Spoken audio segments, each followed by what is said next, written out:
할렐루야. 예수님께서 이기셨습니다. 부활하심으로 죄와 사망을 이기셨습니다. 그 부활의 능력, 그 부활의 기쁨이 우리 영광교회 모든 성도들에게 충만하기를 진심으로 축복합니다. 성탄절이나 부활절이 되잖아요. 그러면 이제 많이 연주되는 그런 이제 찬양곡들이 있는데, 대표적으로 핸델이 작곡에 썼던 메시아라고 하는 찬양곡입니다. 메시아는 53곡, 쉬운 3곡으로 구성이 되어 있는데요. 전곡을 이제 연주를 하려면 무려 2시간 반 가깝게 되는 긴 시간 동안 연주를 하게 됩니다. 엄청난 대곡이죠. 그 중에서도 이제 가장 많이 알려져 있는 곡이 44번째 곡, 할렐루야, 할렐루야, 할렐루야. 들어오셨죠? 일부 예배 때 뭐냐 그랬더니 잘 몰라서 제가 그냥 이번에는 안 불렀습니다. 메시아의 이제 33곡 중에서 44번 할렐루야가 가장 많이 이제 알려졌죠. 핸델의 메시아 곡은요, 예수님의 생애를 찬양하는 곡인데 크게 3부로 되어 있어요. 1부는 예언, 탄생, 그리고 2부는 고난과 속죄, 3부는 부활과 영생. 예수님의 생애, 탄생부터 시작해서 생애 전체를 찬양하는 곡이죠. 그래서 이제 성탄절이나 부활절 때 이제 들으면 정말 많은 은혜가 됩니다.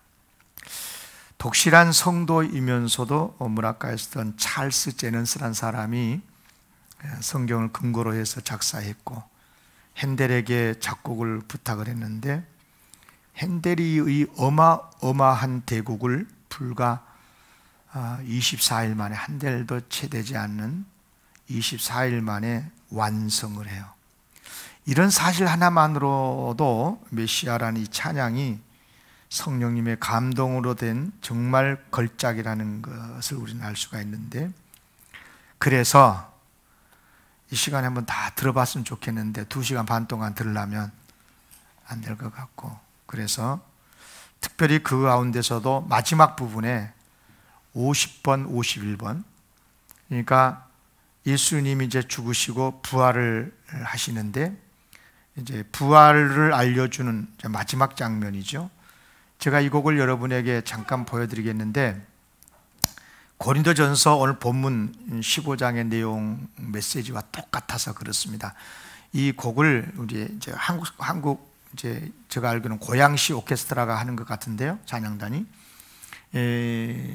전에 우리 교회 지휘자도 했잖아요. 그런데 이제 그 팀들이 아마 얼굴 자세히 보니까 그 사람들은 안 보이는 건데, 아무튼 그분들 찬양 좀 한번 들어보시고 은혜를 받으시면 좋겠습니다. 한 3, 4분 합니다.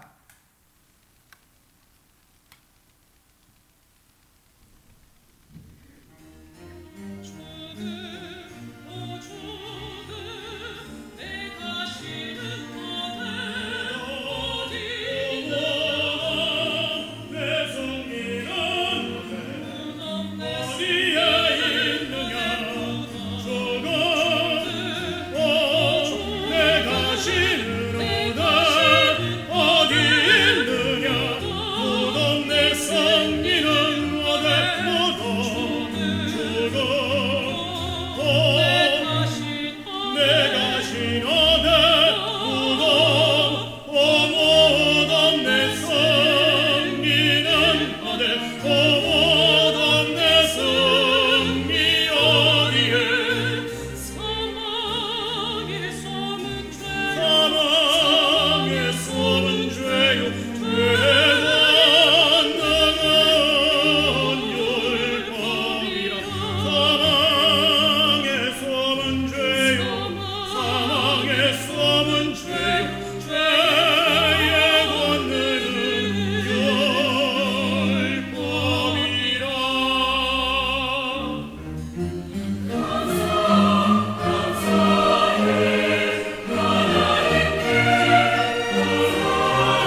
할렐루야. 예, 은혜스럽죠? 예, 이 메시아 곡에서 부활의 의미로 지금 뭘 말하고 있어요? 부활이 사망을 이겼다는 거예요. 예. 예수 그리스도께서 부활하심으로 더 이상 사망이 우리를 쏠 수도 없고 우리를 죽일 수도 없게 되었다. 여기 보면 오늘 본문에도 나옵니다만 아까 찬양에 거기도 나오고 쏜다 그렇잖아요. 쏜다.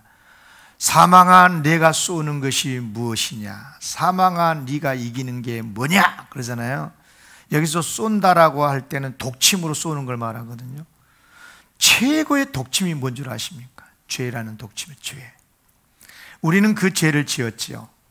그러니까 우리가 지은 그 죄라고 하는 이 독침을 가지고 너의 죄를 알렸다 그러면서 쏜다 그 말이에요. 그러면 죽어요. 안 죽을 수가 없어요. 부활하시기 전에는 사망이 이처럼 우리를 독침으로 쏴서 죽였는데 이제 예수님께서 부활하심으로 해서 사망의 독침을 부서뜨려 버렸다는 예수님. 네. 그래서 이제는 사망이 더 이상 우리를 쏠 수도 없게 됐고 쏠 수 없으니까 사망이 우리를 이길 수도 없고 도리어 반대로 이제는 우리가 사망을 이기게 됐다고 말해요. 할렐루야. 그래요. 예수님께서 부활하심으로 죄와 사망의 권세를 다 무너뜨리시고 우리를 죄와 사망에서 건져 주셨기 때문에 여러분, 예수님이 부활하는 게 혼자만 부활한 게 아니에요. 혼자만 그냥 살아난 게 아니에요. 영생을 얻은 게 아니에요. 예수님을 믿는 우리 모두에게 다 영생을 주시고 부활하게 하시고 영원한 구원의 세계로 인도해 주시는 줄로 믿습니다. 그래서 사도 바울이 오늘 본문의 55절에 보면 그래요. 이 죄와 사망을 조롱하고 있어요. 뭐라고 조롱합니까? 사망아 너의 승리가 어딨니? 사망아 네가 쏘는 게 어딨냐? 예? 그러면서 뭐라고 말씀하고 있냐? 57절에 우리 주 예수 그리스도로 말미암아 우리에게 승리를 주시는 하나님께 감사하노니. 아멘. 승리를 주신 하나님께 감사한다. 아까 계속 찬양 반복하고 있잖아요. 감사해, 감사해, 감사해. 우리를 죄와 사망에서 승리하게 해주시는 하나님께 감사해, 감사해. 계속 찬양을 하고 있지 않습니까? 무슨 승리입니까? 사망에 대한 승리, 사망이 쏘는 것에 대한 승리. 사망에 쏘는 게 죄니까 죄로부터의 승리. 아멘. 그래요. 예수님의 부활의 승리는요 바로 우리의 승리인 줄로 믿습니다. 이게 바로 기독교 복음이에요. 이게 기독교, 이게 기독교. 예수 믿고 착해진 게 기독교 아니에요. 그건 다 모든 종교가 다 가르치는 거예요. 종교 아니라 학교에서 도덕 시간에도 가르쳐줘요. 여러분, 기독교의 복음의 핵이 뭐냐? 핵심이 바로 사망에 대한 승리, 죄에 대한 승리. 그렇습니다. 승리를 주시는 하나님께 감사하는 거죠. 그러면 우리가 어떻게 죄와 사망에서 승리했다는 것인가? 여기 오늘 본문 56절에 보면 이런 말씀이 있어요. 사망이 쏘는 건 죄예요. 다 이해하겠죠? 여기는 이 말씀은 이해해요. 그 다음에가 중요한데 죄의 권능은 율법이라고 그랬어요. 이게 무슨 말이야? 죄를 지었기 때문에 우리가 다 죽잖아요. 그 죄 때문에. 그러니까 사망이 쏘는 죄는 쏘는 건 죄라는 말은 이해가 되겠는데 죄의 권능이 율법이라고? 아니 왜 율법이 죄의 권능이야? 이런 생각을 하게 되잖아요. 무슨 뜻이냐면 율법은 법이잖아요. 법이 뭐냐 그러면 법은 누가 무슨 잘못을 했잖아. 죄를 지었잖아. 네가 그 짓을 했으니까 그게 죄인 거야 라고 확증해 주는 게 법이야. 몇 조 몇 항에 네 이런 죄를 지었는데 몇 조 몇 항에 봐봐. 그게 죄라고 그랬어. 그 죄를 지었으니까 이런 벌을 받아야 한다고 했어 라고 확증시켜 주는 게 법이에요. 그게 법의 기능이에요. 그게 율법의 기능이다 그 말입니다. 그러니까 뭐야? 율법이 뭐냐? 이 죄를 지은 이 사망이 그런 거예요. 딱 율법을 가지고 와가지고 몇 대 몇 조 몇 항에 너 그 죄를 지었잖아, 봐라, 네 죄를 알렸다 하면서 정죄를 하는 거예요. 죄가 뭐냐? 율법의 권세를 가지고, 율법의 권세를 힘입어서 죄인을 정죄하고 죄인을 죽인다, 그 말입니다. 예를 들어서 율법에 보면 살인하면 죽이라 그러잖아요. 안 죽고 싶은데, 그러면 여러분, 율법에 살인하면 죽이라고 그랬다고 그래가지고 율법이 우리를 살인하게 만드는 겁니까? 네. 내가 교통사고를 냈어, 그러면 예를 들어서 잘못했으니까 벌을 받아야 되는데 그 법조항이 우리를 죽이는 겁니까? 그렇지 않잖아요. 네. 내가 실수를 하고 음주를 하고 그래가지고 사고를 냈다면 바로 인간의 탐욕으로 비롯된 죄가 아니겠어요? 그런데 그렇게 살인을 하고 나면 그 죄가 뭘 가지고, 율법의 권능을 가지고 살인자를 향해서 너의 죄를 알렸다 하면서 정죄를 하고 공격한다, 그 말이에요. 그러니까 죄라고 하는 독침을 가지고 쏴서 죽이는 거예요. 죄가 율법을 이용해 가지고 정죄를 하고 죽이는 거예요. 죄의 권세가 율법이란 뜻이 바로 그런 거예요. 이해 가시죠? 그러므로 죄가 우리를 쏘지 못하게 하려면 어떻게 해야 되냐? 죄가 우리를 정죄하지 못하게 하려면 어떻게 해야 되냐? 죄가 율법의 권세를 얻지 못하도록 해야 돼요. 율법을, 쉽게 말하면 율법의 그 요구를 해소시켜줘야 돼. 율법을 만족시켜줘야 된다, 그 말입니다. 물론 당연히 죄를 안 지으면 되겠지만 이미 죄는 지었고 죄인이고, 그럼 어떻게 해야 되는 거예요? 죄의 문제를 해결해야 된다, 그 말이에요. 그런데 감사하게도 예수님께서 율법이 요구하고 있는, 너 이런 죄를 지었어, 그러니까 이런 벌을 받아야 돼 라고 하는 그 율법의 요구를 예수님께서 대신 우리가 지은 죄를 다 지시고 십자가에 죽어 주심으로 해가지고 율법의 요구를 만족시킨 거예요. 그러니까 죄가 율법의 권능을 가지고 너의 죄를 알렸다 그러면 예수님이, 왜? 내가 대신 죽었잖아, 내가 대신 그의 모든 죄값을 치렀잖아, 그러면서 이제 예수님께서 우리의 모든 죄를 용서해 주셨기 때문에, 율법의 요구를 만족시켜줘 버렸기 때문에 더 이상 율법의 권능을 가지고 죄가 우리를 정죄하지 못한다, 그 말이에요. 아멘? 바로 그 뜻이에요. 그래서 57절의 말씀이 그런 뜻인데, 우리 한 목소리로 같이 읽어보겠습니다. 시작. 우리 주 예수 그리스도로 말미암아 우리에게 승리를 주시는 하나님께 감사하노니. 아멘. 우리는 죄인이기 때문에 죄가 율법의 권능을 가지고 너의 죄를 알렸다 그러면 꼼짝없이 당하고 죽을 수밖에 없는데, 예수 그리스도로 말미암아, 그의 부활하심으로 말미암아 우리에게 승리를 주시는 하나님께 감사한다. 아멘. 사실 이 진리는요, 교회를 좀 다니고 기독교를 좀 아는 사람 다 알고 있는 복음의 내용이에요. 그렇지 않습니까? 죄인 우리가 마땅히 죽어야 하고 멸망당해야 되는데 대신 예수님께서 우리의 죄를 짊어지시고 십자가의 죽으심으로 해결해 주셨으니 얼마나 고맙고 감사합니까? 이제 이 사실을 믿고 용서받은 우리에게는 더 이상 율법의 정죄가 없죠. 죄의 화살이 부러져 버렸어요. 그래서 우리는 사망에게 승리하게 된 것입니다. 이것이 바로 십자가 부활을 통해서 우리에게 주시는 최고의 복이고 구원과 영생의 복인 줄로 믿습니다. 할렐루야. 그러면 이런 복을 받은 우리가 어떻게 살아야 되는가? 결론적으로 58절에서 뭐라고 그러셨냐면 두 가지를 말씀하고 있어요. 다 같이 읽을게요. 시작. 그러므로 내 사랑하는 형제들아, 견실하며 흔들리지 말고 항상 주의 일에 더욱 힘쓰는 자들이 되라. 이는 너희 수고가 주 안에서 헛되지 않은 줄 알미라. 구체적으로 크게 두 가지를 요구하고 있는데, 하라고 하는 건데, 하나는 뭐냐면 잘 보세요. 견실하며 흔들리지 말아라. 견실하라. 견실하라. 단어의 뜻은 굳게 서라, 그 말이에요. 예. 무엇에 굳게 서야 되냐? 예수를 믿고 하나님을 믿는 믿음에 굳게 서라. 그럼 흔들리지 말라는 말 뭐예요? 앞다리 갓다리 하지 마라, 그 말이에요. 있다 저랬다 그러지 마라. 여러분, 믿음의 자리를 떠나지 말라는 거예요. 믿음의 자리에 심지가 굳어서 탁 든든히 서라. 그러니까 사실은 견실하라 흔들지 말라 이 말은 단어는 다르지만 뜻은 같아요. 그러니까 믿음의 자리를 굳게 지키고, 앞다리 갔다리 하지 말고 흔들리지 말고, 그러면 믿음의 자리를 떠나지 않는 게 뭐예요? 어떻게 해야 믿음의 자리를 안 떠나는 거예요? 두 가지예요, 두 가지. 하나님을 굳세게 믿고 믿음의 자리를 지키고.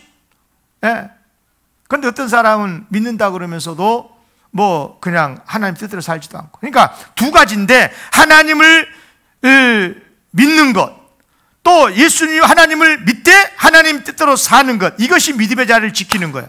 믿음의 자리를 떠난 게 뭐냐? 하나님을 더 이상 믿지 않는 것, 또 하나는 믿는다고 그러지만 하나님 뜻대로 살지 않는 것. 여러분, 하나님의 뜻대로 산다는 게, 바르게 산다는 게 뭡니까? 이런 말 많이 합니다. 우리가 예수를 믿으면 바르게 살아야지. 어떻게 사는 게 바르게 사는 거예요? 여러분, 바르게 사는 것은 하나님이, 예수님이 정확하게 가르쳐 주셨어요. 하나님을 사랑하고 이웃을 사랑하고. 사랑하면서 살면요, 살인할 수 없어요. 간음할 수 없어요. 도둑질할 수 없어요. 남에게 피해 줄 수 없어요. 그렇지 않습니까? 남을 도와요. 오히려 사랑하니까, 사랑의 삶이, 그게 바르게 사는 거죠. 그러니까 무슨 말이냐? 견실하여 흔들리지 말라, 이 말은 믿음을 굳게 지키면서 하나님의 뜻대로 사랑의 삶을 살라 하는 거죠.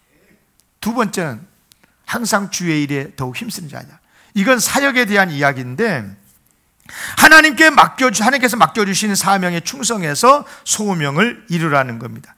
그러니까 예수님의 은혜로 우리가 죄와 사망에서 이겼으면 세 가지를 꼭 해야 되는데, 뭐냐? 하나님만 믿는 믿음을 지켜야 되고. 따라합시다. 믿음을 지키고,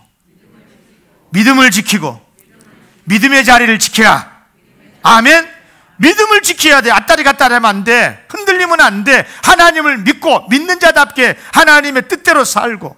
두 번째, 그래서 사랑의 삶을 사는 거예요. 하나님의 뜻대로 바르게 산다는 말은 사랑의 삶인 거거든요. 그리고 세 번째로 주님이 맡겨주시는 삶을, 그 사명을 충성해야 되는 게, 그래서 단어로 표현하면 이런 거예요. 하나님만 믿는 믿음을 지켜야 돼.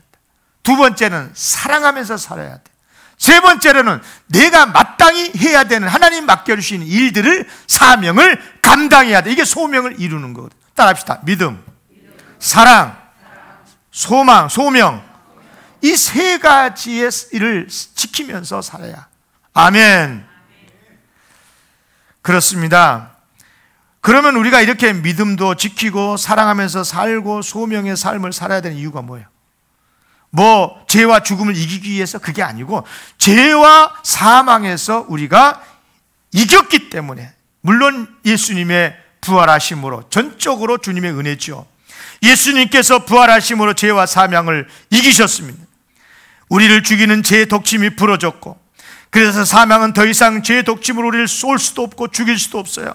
아무리 율법의 권세를 가지고 정죄하려고 해도 예수님이 내가 대신 감당했거든, 내가 저 사람을 용서했거든, 내가 대신 죄값을 받았거든, 내가 십자가에 죽었으니까 야, 율법 너 딴소리 하지 마, 내가 다 너의 요구를 만족시켜줬잖아. 그렇게 하면서 예수님께서 우리를 다 감당해 주셨기 때문에 더 이상 우리는 정죄를 당하지 않고, 예수님의 십자가의 은혜와 부활의 능력으로 다 죄 용서받고 구원을 얻었으니 할렐루야. 그러니까 당연히 이런 은혜를 입은 사람들은 어떻게 사는 거예요? 믿음을 지켜야 되고, 하나님을 사랑하고 이웃을 사랑해야 되고, 맡겨주신 사명에 충성해야 되고. 아멘. 당연히 그래야 되는 거예요. 여러분, 부활의 복 아무나 받는 게 아닙니다. 당연히 믿음으로 받습니다. 예수님의 십자가가 나 때문에, 예수님이 부활하심으로 나도 부활, 이걸 확실히 믿을 때, 그런데 그 믿음조차도 사실은 하나님이 주신 선물이거든요. 여러분, 믿음이 뭐예요? 믿음의 속성, 믿는다는 말이 뭐예요? 정확하게 믿는다는 말은 구약 성경의 시편에 보면 정확하게 설명을 많이 해요. 성경에 보면 시편에 보면 다윗의 시들이 많은데요, 믿음이란 단어가 많이 나오거든요. 그런데 시편에서 믿음의 개념은 뭐냐면 의지하는 거예요. 기대는 거. 하나님을 의지하고 하나님을 기대고, 이게 믿는다는 뜻인 거예요. 그렇지 않습니까? 그러니까 나는 죄로 인해서 죽을 수밖에 없어요. 율법의 요구대로 몇 조 몇 탕 대면서 딱 들이대면서 너 죄를 알렸다 그러면 꼼짝없이 당할 수밖에 없어. 그런데 그때 예수님께서 우리를 십자가 부활을 통해서 구원해 주셨으니까 그 예수님의 뒤로 딱 숨는 거야. 예수님을 의지하는 거야. 예수님의 품에 우리가 의지하게 되는 거예요. 그렇게 되면 부활의 복을 받고 죄와 사망을 이기는 축복을 누리게 되는 줄로 믿습니다. 그것을 믿는 거예요. 그것을 겸손하게 받아들이고 의지하는 게, 이게 부활의 복을 받는 비결인 줄로 믿습니다. 이런 부활의 은혜를 입은 우리는 주님만 믿고, 이제는 주님만 믿고 주님의 뜻대로 살고 살아가면서 살고, 주님이 맡겨주시는 사명을 이루면서 살고. 아멘. 그래서 이 은혜를 감사해서 다시 한번 우리는 내 신앙으로 고백했으면 좋겠어요. 57절 진짜로 내 신앙 고백으로 고백합시다. 시작. 우리 주 예수 그리스도로 말미암아 우리에게 승리를 주신 하나님께 감사하노니. 할렐루야. 그래요.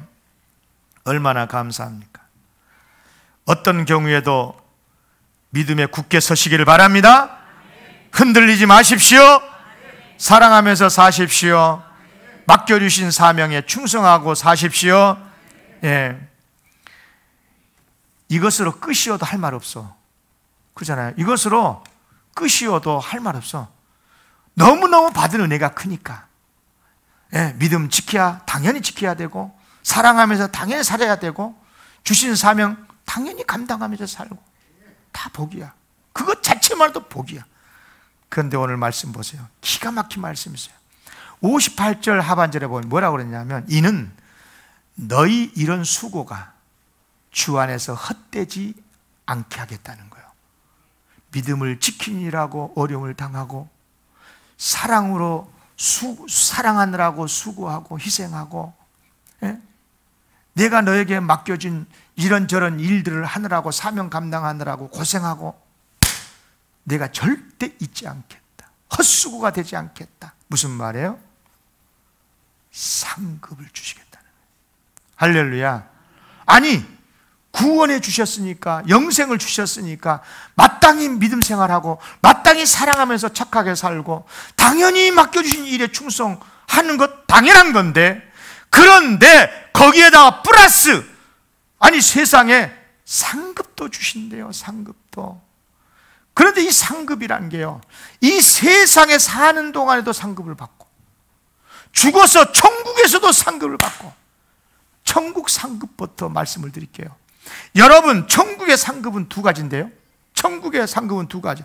하나는 뭐냐? 말 그대로 천국에 들어가서 영생토록 복을 받아 누리고 기쁨을 누리고. 할렐루야. 그러니까 천국에 들어가서 사는 그 자체가 복 중에 복인 거죠. 그런데 그것만이 아니고 천국에서 또 주신대. 상급을 진짜 주신대. 면류관을 주신다고 그러는데요, 제가 시간이 없으니까 다 여기 써왔는데도 말씀을 드리는데, 자랑의 면류관을 주신대, 의의 면류관을 주신대, 생명의 면류관도 주신대요. 이게 다 뭐냐? 사랑하고 고난을 참고 그런 자들에게 약속하신 주님의 약속의 말씀이거든요. 그런데 이런 천국에서의 상급만이 아니라 이 세상에서 사는 동안에도 상급을 주신대요. 아까 읽었죠? 앞에서 보면 너희 수고가 주 안에서 헛되지 않은 줄 안다 그랬잖아요. 그러니까 이 세상에 살면서 믿음을 지키느라고 고생하고, 사랑하면서 사니라고 고생하고, 충성하느라고 고생했는데, 이 세상에서도 그 결과에 좋은 열매를 맺게 해주겠다는 거예요. 그러니까 내세에서 천국 가서도 상급을 주시겠지만, 이 세상에 사는 날 동안에도 엄청난 상급을 주신대요. 그게 뭔 줄 아세요? 보세요. 첫째 따라하겠습니다. 하나님께 영광. 여러분, 내가 열심으로 믿음 지키고 사랑하면서 살고 충성하면 누가 영광 받으신다고? 여러분, 사람의 제일 되는 목적이 뭐냐? 하나님을 영화롭게 하고 그분을 영원토록 즐겁게 하는 거라잖아요. 여러분, 세상에 하나님을 기쁘시게 하고 하나님께 영광을 돌리는 삶을 산다는 게 얼마나 큰 복인 줄 아십니까? 같은 돈을 벌어도요, 어떤 사람이 돈 번 것은 지 배부르고 지 잘 살게 하고 오히려 남을 어렵게 만들고 그런 배부름의 행복이겠지만, 어떤 사람이 돈을 많이 버는 것은 하나님께 영광이 되는 사람 많이 있습니다. 할렐루야. 동일한 일이라도 다르다니까, 의미가. 그리고 또 뭐예요? 하나님의 나라가 확장이 된대. 여러분, 충성한 일을 통해서 내가 믿음을 지키고 사랑으로 섬기고 봉사에 열심히 하면 하나님의 나라가 점점 확장이 되고 많은 영혼들이 구원을 받게 되고, 그러므로 인해서 가정의 평화가 임하고 구원이 임하고, 그리고 직장도 형통하고 교회가 부흥하고 사회가 더 놀랍게 아름다운 사회로 발전하고. 할렐루야. 여러분, 보통 복이냐고. 이게 보통 복이냐. 저는 우리 영광교회 성도님, 저도 마찬가지지만 영광교회 성도님 이 세상에 사는 날 동안 건강하고 부자로 성공하면서 사는 거 다 좋아요. 그런데 늘 제가 설교하지만 성공해놓고 망해버린 사람이 있고요, 차라리 아팠으면 회개하고 돌이키면 되는데 그냥 모든 게 승승장구하니까 교만해가지고 쥐밖에 없는 줄 알고 그러다가 나중에는 진짜 망해버리더라고. 그 사람이 그 자리에 안 올라갔으면 좋겠어. 당선이 안 됐으면 더 좋을 뻔한 사람 많아. 그런 사람 되면 안 되잖아요. 그게 그렇게 되지 말란 뜻이 아니고, 그렇게 되더라도 그것이 하나님께 영광이 되고 하나님의 기쁨이 되고, 할렐루야, 가정의 복이 되고 모두에게 형통한 복이 되는, 이게 얼마나 큰 상급이냐 그 말이에요. 이런 복을 누리시기를 바랍니다.